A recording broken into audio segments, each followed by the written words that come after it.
Year two. Year two, where we said last week it gets a little bit juicy. I don't like that word. Gets a little bit deeper, I think is probably a better word to use. Yeah. We're going to discuss our issues, but we've got a lot of issues. Got many of them. But our medical issues, Yeah. which we had no idea about in year one.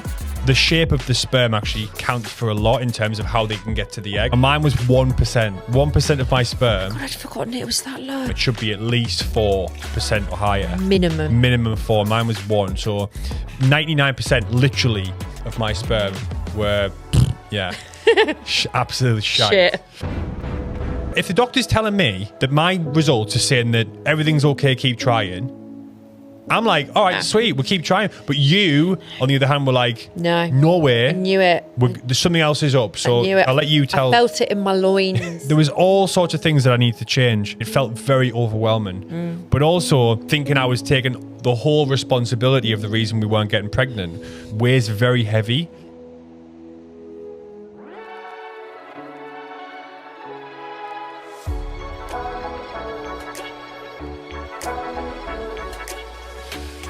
Anyway, we're back. We are back. How are you doing today, my love? I'm good. Yeah, I'm feeling good. I like your dress. I didn't say that today. Thank you. It's nice to feel summery. I feel like we are finally going into some decent weather. A little bit. I mean, it's raining today. It's all right. End of May. Did summer come and go? Yeah. We had that amazing week. We've had didn't I hear somewhere that we've had more sun this year than we had all summer last year. We had more sun this spring than we had all of summer last year. Last summer was dire. Yeah, that's mental. But anyway, enough waffle. It's proper British chat, isn't it? It is proper British chat. We always whinge whether it's nice, and we whinge when it's raining. Never happy. But today we're going into our journey in a bit more depth, and we're going to talk about year two. Year two. Year two, where we said last week it gets a little bit juicy. I don't like that word. It gets a little bit deeper, I think is probably a better word to use. Yes, definitely. We're going to discuss our issues. No, we've got a lot of issues. Got many of them. But our medical issues, which we had no idea about in year one, as we discussed. We had the tests that we had. We were told that everything was pretty much fine. Everything was fine. You're going to be all right. Just keep trying. That was literally it. Yeah. Just keep trying. Just keep trying. You've got unexplained infertility, but keep trying. It'll happen. You know, a bit like the lottery. Just keep putting it on, and you'll win one day. Fucking lot of shit. So yeah, we're going to talk about our issues. So year one, we've discussed that. Year two went into this, and we weren't happy. Or actually, I'm going to let you discuss this because you were just like, I'm not having this. No. And I didn't know what to do because I'll be honest, I probably was a little bit useless because I still didn't really. If the doctor's telling me that my results are saying that everything's okay, keep trying, I'm like, all right, sweet, we'll keep trying. But you, on the other hand, were like, no way. I knew it. There's something else is up. So I'll let you tell. I felt it in my loins. But I knew. Yeah. I was like, this is ridiculous. Like, I know my body. I thought I knew my body. But I was like, no, I'm not having this. There's no way that there's something that's not right. And there's something to be uncovered. And obviously we'd had all those very basic blood tests done. Well, let's talk about that. So did we both have blood tests? I had a semen analysis. You would have semen analysis, which, and that's one of the tests that we're going to go into and talk about, which, God, is, I think, key, paramount for any man to have if you're having obviously any kind of issues. But they certainly don't talk about it or promote it. That is something we went into ourselves. But I think it's hard to remember exactly, it was so long ago, exactly where I started with that, like the searching process. So all I had was blood tests, like to test progesterone, estrogen. Oh, I had a really high egg count for my age. Now, that we found out was the first red flag for PCOS, is having a high egg count. We didn't find that out until year 4, though, when we did the PCOS diagnosis? Because how old was I when we started trying? How old am I now? 37. So 30 something, which some people would consider as getting a bit on, getting on, which is insane. But who says that? I don't say that. You definitely don't say that. But so I had a high egg count, and I was like, excellent. Well, obviously I've got loads of great eggs. So what is the worry here? But I knew I wanted to tackle my nutrition. And I can't remember who told, or just like I was getting a bit stressed about everything. I think this is when I first started looking into acupuncture. And that's when I found out about our lovely Ian Stones. Big up Ian. What a man.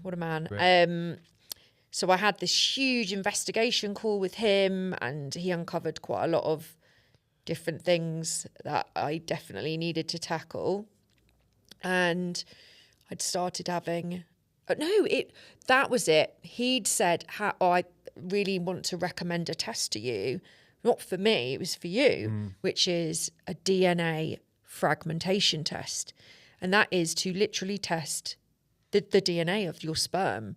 And if those have high fragmentation, then that is a big issue. So I'll explain a little bit about that. So yeah, you know a lot more about this than I do. Well, I've had to learn it over the years. You've had a few now, haven't you? I've had 3 or 4 now. So when I got my sperm or semen analysis test, again, as I said before, all the results on there were great. There was no issues with any of them apart from one which is called normal forms.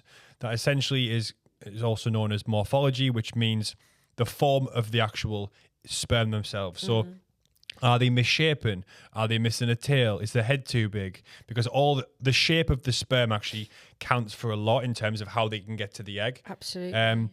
Now mine was 1%. 1% of my sperm. God, I'd forgotten it was that low. We were in Bath. Remember, we went to Bath for lovely. that trip, and we just got there, and I got my results. I was like, oh, buzzing, because I put it through the internet, and I was like, it said everything's fine apart from normal forms. So I was like, oh, well, I mean, it's all right. But on Google was saying like normal forms is, it should be at least 4% or higher. Minimum 4. Mine was 1. So 99% literally of my sperm were, yeah, absolute shite. Shit house. So basically, you again come back full circle with Ian Stones. He suggested this test to Eleanor for me, which is called a DNA fragmentation test. I didn't hear about it, but when I did hear about it, I was like, oh, fuck's sake. In my head, I really was like, this isn't me. Like, I'm going to do we were. Like, this just naturally, it's got to be something with the woman. It's got to be Eleanor. It's got nothing to do with the man. But I said, look, I'll do it. So I sat down with Ian. He discussed what it was and how it worked. And then he came into the price. Now, this is the first instance where I was like, how much? And by the way, it's way more expensive now. I think I paid £385 for this test, which was a lot of money to me at the time. It's a lot of money anyway. And it's a lot of money to anyone, but £385 to do a one test. And I was like, and we don't even know if it's actually going to like uncover anything. This might just be a load of shit. And I didn't know Ian then. It was just like, I'm going to do it, see what happens. And then anyway, I do the test. It has to be sent away to a special lab. Comes back in like 2 or 3 weeks. We sit down on like a Zoom call, and he goes through the results with me. And he tells me that this is how it should look. And this is how yours looks. How it is. So basically, it was imagine a graph like almost like a triangle going up, and that's how it should look. And mine looked the complete opposite way. So the ones that were like the ones that should have been good were shit. The ones that should have been shit were good. Yeah, completely broken. All the heads and tails were misshapen. DNA fragmentation essentially means what they do, which is incredible when you think about it. They go into the sperm head, because that's where the DNA is kept. Yeah. Which gives half of me, when we have a baby, it goes into the egg to make an embryo. They go into that one individual sperm. They might do a few. And they will get the DNA. That's insane. The double helix, is it called? Yeah. And what happened, if you imagine we'll probably put it up on the screen now for people who are watching this on YouTube. But if you imagine the double helix like spinning, and there's like those bars that are connecting the 2 strands. Yep. What happens is they test if those strands in the middle has snapped. That's unbelievable. It's incredible that they can actually test that. So basically, a lot of mine, the majority of mine were all snapped. Yeah. So basically, what they said was, or what Ian said was, your sperm are very damaged. What's your lifestyle like? So we went through everything: diet, lifestyle, alcohol, drugs, everything that I was putting in my body. Do you exercise? Do you wear tight pants? Do you go in the sauna? Do you go in the sauna? All these things, I was like, why are you? I understand the drink and drugs thing, like that makes sense.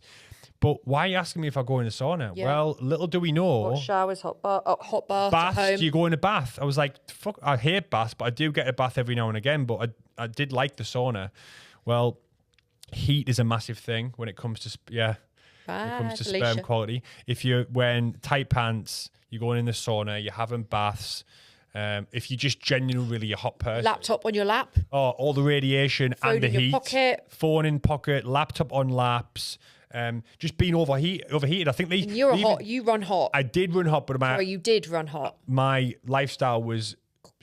You were inflamed. I was inflamed all the time. My lifestyle was horrendous. But when I was speaking to Ian was essentially telling me that anything to do with heat will damage the sperm. Mm-hmm. So I was like, I'm always sweating. I'm always hot. I hate it's just that's how I am. Mm.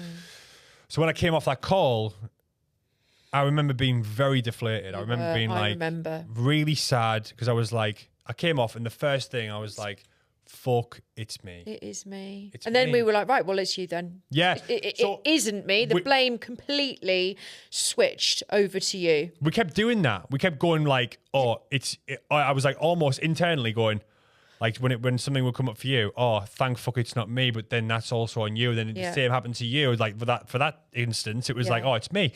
So I had that emotional like hour or two. I was just like, what the fuck do I do now? Yeah. I'm not healthy. I knew I wasn't. After that call, I was like, I don't eat very good food.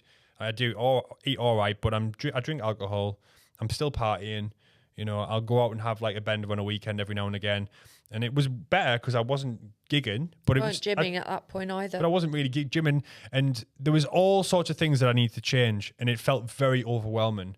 But also, then at that point, thinking I was taking the whole responsibility of the reason we weren't getting pregnant weighs very heavy. Yeah. And I didn't want to speak to fucking anyone about this. At that point, I didn't know who to tell. Obviously, I told you because I had to tell you.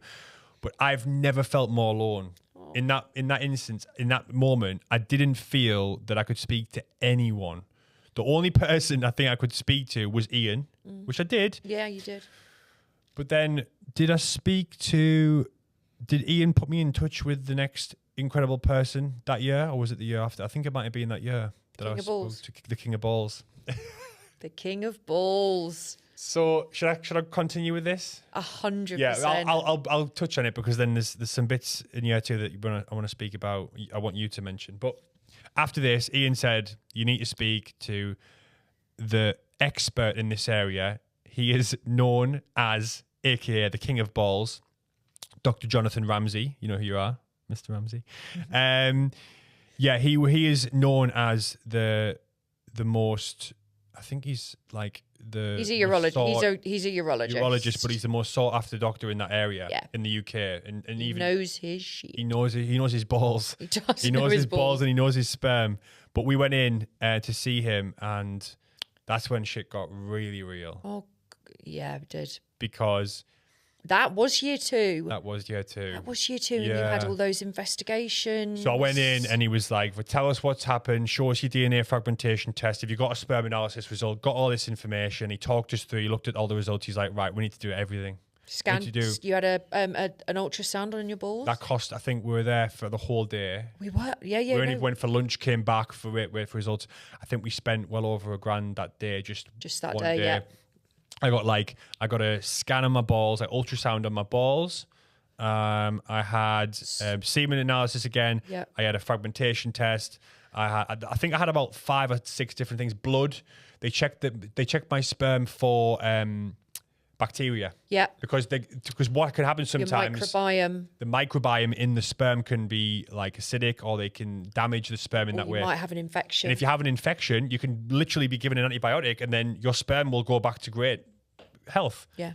Unfortunately, that wasn't the case for me. It was just a case that my lifestyle and everything that I'd done in the years prior had a knock-on effect. Oh, but they also found a little something. Did they? In your ultrasound. Of course, yes. I forgot about that. The main event. The main event. So at the end, they just, well, I think they narrowed it down to this point where it was like, this has to be the thing that's causing the heat. So when they did an ultrasound, they noticed a varicose vein, which for anyone who doesn't know is essentially like an accumulation of loads of different veins. What's it called? A varicose vein. A varicocele. No, the varicocele is the operation, the seal it off. The varicose vein, all people can get them in their legs and stuff, right? Looks like a bunch of grapes, doesn't it? Yeah, but you can get them underneath your testicles, right? So where that varicose vein was where the sperm was being created. Because there was so much heat going through the blood, it basically boils your sperm. Which is no good. Which is very bad. And was found that day, and they essentially said, right, you need to get that taken out. And I was like, all right, cool. How does that work? And they're like, well, you need an operation. It's going to cost $5,000. And I was like, sweet. Right, okay. And he was like, do you want me to book that in for you? And we were sat there like, oh, fuck, well, yeah, go on then. So I'd gone in to have Dr. Ramsey look at my results and kind of give us some advice, and I'd end up doing a plethora of tests and coming out with a bill that day. Again, the money is not the issue. I'm talking about the whole journey. That whole process was very overwhelming. Yeah. Obviously expensive, but it's a lot to take in. You come away from that thinking, oh, I'm gonna get some advice and help that's gonna make me feel better and help give us some direction. And actually we left going, I now need to have an operation. I need to find $5,000 to do this operation. Yeah. And then also you have to have so long before you have to wait before you then Three months, 90 days. I can't even remember. I think by the time this was quite late in year 2. Yeah. We'd then started talking about IVF. Well, it was with Jonathan Ramsey because we had the result. Yeah. So I had the operation. I'm saying the space you had to leave a certain amount of time after the surgery before the optimum time to have 7 IVF. to 8 months. Yeah. So we had to leave there, book the operation, in which he said, "Oh, I can get him in. I can get you in really quickly." I was like, "Oh, fucking hell! I found this fucking $5,000 really quickly." Then get the operation. Then I have to wait 30 or 90 days, 3 months to have another test to see if it was being successful. That was it. Then in that one, we went in and they're like, it had gone up from like 1% to 4%, 3%. And he said, it's going to keep increasing, but the sweet spot is 8 months. So we need to book you a cycle of IVF in. And I remember looking over to you and you just started crying. Oh my God, I do remember that. Yeah, and I was like, right, well, this is where we're going with this. We're doing IVF. No, he said, I highly recommend. Highly recommend IVF. That you have that you start IVF. And that was the first time I'd really heard of, I knew what it was. Yeah. I didn't know how it worked. I knew that it was a clinical thing to help people get pregnant, but I didn't know what was involved. So that was the moment where I was like, oh shit, fucking, we're nowhere near. This is where we're going. Yeah. This is where we're going. And the actual timeline is a little bit. I'm just trying to rack my brains. I don't really have a brain at the moment. It's like scrambled egg. But not long after you'd seen Jonathan Ramsey, I remember after we'd seen him and he'd mentioned about IVF, I was like, right, okay, well, I'm going to start looking at clinics then. So found a clinic and they were like, right, well, you need to have this test. And it's called a high cozy, and it's not pleasant. It's basically you have your fallopian tubes flushed with dye, and then they x-ray you to basically see if you've got any blockages. And I mean, thank God I didn't have any blockages, because I think if you do, it's incredibly painful. I mean, it's really not comfortable. For starters, for any ladies out there who've had a smear test, you know how that feels. But then you're sort of being poked with this tube, and you can, it's just not nice. And you can feel when they start putting the dye through you. But again, another sort of, for me, dead end, because that was all fine. Everything was great. Everything looked great. My uterus was clear. My tubes were clear. So it's funny to think you want an answer, because then you can be like, right, well, that explains that. But having no answer and everything's fine, it just leaves that doubt of, well, what is it then? Because there's something missing, and we just keep exploring, we keep going. Yes, we know about what's going on with you, but I still knew that there was something going on with me. I just didn't know what. So we both hit the jackpot for ailments when it comes. It was both of us. It was both of us. Put it there. I forgot to mention as well the operation. I brushed past it, but I know you just described your operation, the high cozy. The varicocele one, you go in there, they numb the area where they put a tube through a vein in your leg, right? You like, is it your leg or your groin? No, it's like your groin. So it's like there, but like top of your leg and your groin. And they go through this vein that goes to your knacker. Say it because I'm a northeast lad. Goes to your knackers through your vein. And then as much as you can't feel, like, it feels like scratching inside this bit, right? They find the vein and then they basically... Do they burn it? They zap it. Yeah. And it feels like, for lads who are listening, if you haven't had this, it feels like you've been kicked in the knackers on a free shot by the biggest lad at school. Oh. And it lasts for like 40 minutes and you can't move. Well, he couldn't was he struggling to Yes, he find? struggled to find me varicose vein. So he was trying Rummaging. Because imagine you've got to try and find this vein through a vein. When you're looking he's looking obviously on some sort of ultrasound thing or like an X-ray thing. Yeah. I'm in this like tube, and he's trying to look at the screen and put this wire through a vein in my leg to find me ball. It's crazy, but yeah, he couldn't find it, and he couldn't get the vein through. There was a blockage, whatever. Anyway, it felt like I was being kicked in the balls by the bully Constantly. at school. Oh, for 40 minutes. And then I'm sat in this hospital room on my own. I'm like, Eleanor, I've done it. Oh. But then, yeah, I was kind of in recovery. But again, this is all part of the journey. But let's recap what we've just discussed to kind of to tie up what we've gone over today. The main, for I guess people going through those early stages of tests, or maybe you're beginning to think about that. Obviously, yeah, take what you can from your GP, get those blood tests done, because I've had many, many, many blood tests over the last 5 years, and most of them I've paid for, and they are not cheap. So take what you can get.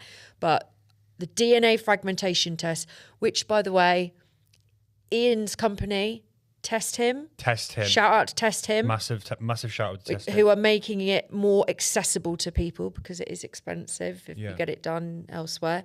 DNA fragmentation test, I would say, is up there with the most important test for a man to get. Next to semen analysis is DNA fragmentation. No, both of them need doing. You cannot just have one alone. Completely agree. And then I wouldn't necessarily say what I had was the most important one, but it is certainly something that I think you should get explored, because, you know, that for a lot of women, a simple blocked tube can alleviate things and can sort of get you to where you want to go.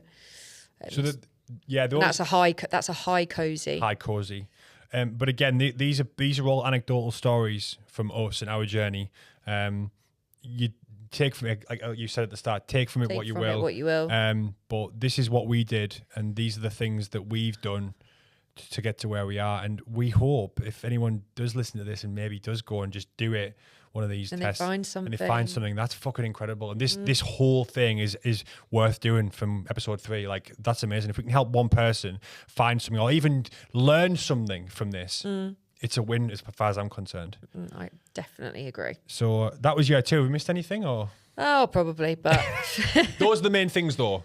Those are the main things. Oh, actually, no.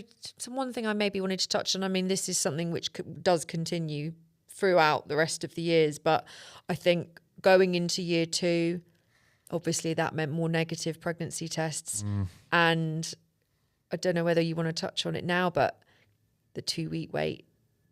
Oh. Maybe we save that for episode 3, because there's many things to talk about in that lovely period of time when you're waiting to find out if you're pregnant or not, basically. Yeah, let's touch on that, because we could even do a whole fucking episode on 2-week wait every single month. Yeah. So yeah, let's talk about it next time. Okay. Thanks for listening. Thanks everyone. bye.